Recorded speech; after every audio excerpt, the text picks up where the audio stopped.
नमस्कार साथियों, बाइक को फिर चैनल पर फिर से आप लोगों को और एक नए वीडियो में स्वागत है। आशा करते हैं कि आप लोग अपने जीवन में खुश होंगे, मस्त होंगे और मजे में भी होंगे। हमने आज फिर बॉलीवुड के बैकग्राउंड से जुड़ी हुई और एक नए किस्से से आप लोगों को रूबरू करवाने वाले हैं। बॉलीवुड के बैकग्राउंड में बहुत सारे किस्से कहानियाँ छुपी हुई होती है जो कि आम जन तक नहीं पहुँच पाते हैं। हमारे चैनल पर हम कोशिश करते हैं उन्हीं किस्से कहानियों को आपके सामने लाने की। तो चलिए कहानियों पे चलते हैं, शुरू करते हैं और एक नए किस्से। अंजू मेहंदू स्कर्ट पहनती तो झल्लाते थे राजेश खन्ना, साड़ी पहनने पर भी मारते थे ताना। एक्ट्रेस ने खुद किया था खुलासा। 1987 के एक इंटरव्यू में अंजू मेहंदू ने राजेश खन्ना के साथ अपने संबंधों पर चर्चा की। अंजू ने बताया कि 17 सालों बाद उनसे मिलना कैसा रहा।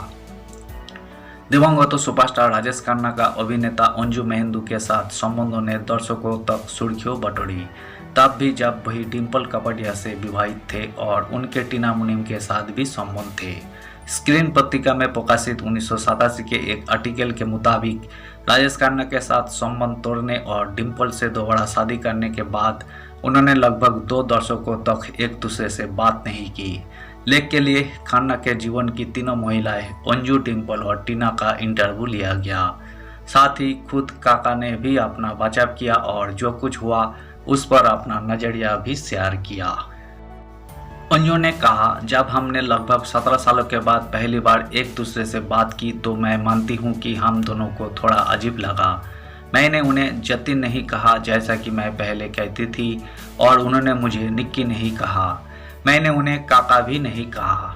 यही बहुत फिल्मी होता। आर्टिकल में जिक्र किया गया है कि अंजू अकेली ऐसी महिला थी जिन्होंने खन्ना के स्टारडम के बढ़ते प्रभाव के आगे झुकने से इनकार कर दिया। वही प्रशंसा पाने की उम्मीद में अंजू को अपनी फिल्मों के कुछ अंश दिखाते थे। अंजू ने कहा, मैं आलोचनात्मक थी क्योंकि मैं ऐसी ही हूँ। अगर वही बुरा था तो मैं हमेशा ऐसा ही कहती थी। मैं सिर्फ उन्हें खुश रखने के लिए उसकी तारीफ क्यों करूं? उनके अहंकार को बढ़ाने के लिए बहुत से लोग थे, वही हमेशा आलोचना के प्रति संवेदनशील रहे हैं और मैं हमेशा बहुत सीधा बोलने वाली रही हूं।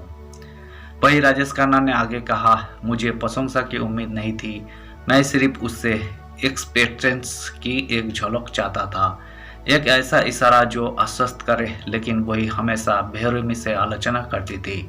राजेश खन्ना हमेशा अंजू के साथ की तलाश में रहते थे। जब वही काम से वापस आते, अगर अंजू उस खूबसूरत बंगले में नहीं होती जो उन्होंने उसे उपहार में दिया था तो वही पागल हो जाते। वही उसके सभी दोस्तों को फोन करते और हर जगह उसका पीछा करते। आर्टिकल के अनुसार खन्ना ने कड़वाहट से स्वीकार किया, दुनिया मेरे पीछे थी और मैं उसके पीछे था। राजेश खन्ना के बारे में अपनी धारणा बताते हुए अंजू ने कहा, असल में वही बहुत रूढ़िवादी व्यक्ति है, फिर भी किसी तरह वही हमेशा आधुनिक लड़कियों की ओर आकर्षित होते हैं। मुझे पता है कि यही एक विरोधाभास है, लेकिन राजेश खन्ना ऐसे ही है।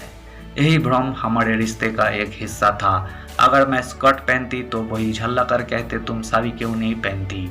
अगर मैं साड़ी पहनती तो वही अपनी नाक सिकर कर कहते, तुम भारतीय नारी का रूप क्यों पेश कर रही हो?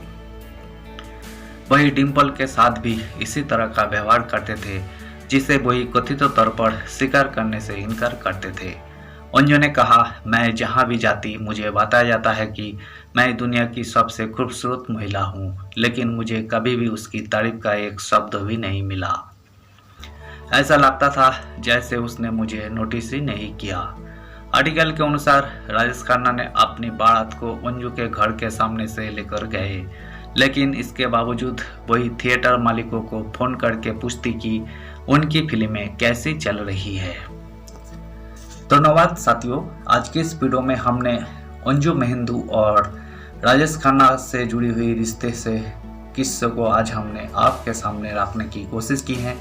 उम्मीद है दोस्तों वीडियो आपको जरूर पसंद आई होगी। वीडियो पसंद आए तो लाइक कर दीजिएगा। चैनल पर अगर आप नए आए हैं तो प्लीज़ एक सब्सक्राइब कर दीजिएगा और इस वीडियो के बारे में आप अपना ओपिनियन जरूर रख सकते हैं।